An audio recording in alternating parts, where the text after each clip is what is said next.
Jubilee Hills assembly ఉప ఎన్నిక బరిలో అభ్యర్థుల తుది జాబితా ఖరారైంది. నవంబర్ 11న పోలింగ్ జరగనున్న ఈ ఉప ఎన్నికల్లో 58 మంది అభ్యర్థులు పోటీ పడుతున్నట్లు రిటర్నింగ్ అధికారి సాయిరాం ప్రకటించారు. మొత్తం 211 మంది అభ్యర్థులు నామినేషన్ దాఖలు చేయగా 81 మంది అభ్యర్థులు అర్హత సాధించారు.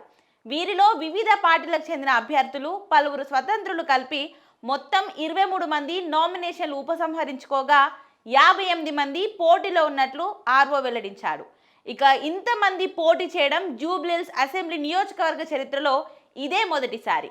గతంలో 2009 ఎన్నికల్లో 13 మంది, 2014లో 21 మంది, 2018 ఎన్నికల్లో 18 మంది, 2023లో జరిగిన ఎన్నికల్లో 19 మంది పోటీ చేశారు. మాగంటి గోపీనాథ్ అకాల మరణంతో ఉప ఎన్నిక అనివార్యమైంది. ఈసారి పోటీలో ప్రధాన పార్టీలతో పాటు పెద్ద సంఖ్యలో స్వతంత్రులు, విద్యార్థి సంఘాల నాయకులు, రైతులు బరిలో ఉన్నారు. ఇక మరోవైపు ఉప ఎన్నిక నేపథ్యంలో జూబ్లీహిల్స్ నియోజకవర్గ ఓటర్ల తుది జాబితాను జిల్లా ఎన్నికల అధికారి ఆర్వి ఖర్జన్ ప్రకటించారు. నియోజకవర్గంలో మొత్తం 4,01,365 మంది ఓటర్లు ఉన్నారు. వీరిలో 2,08,561 మంది పురుషులు, 1,92,779 మంది మహిళలు ఉన్నారు.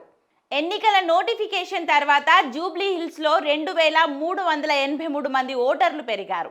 తనిఖీలలో భాగంగా ఇప్పటి వరకు 2.84 కోట్లు స్వాధీనం చేసుకున్నామని, అదేవిధంగా 3.69 లక్షలు విలువ చేసే 512 లీటర్ల మద్యం పట్టుబడిందని ఆయన చెప్పారు.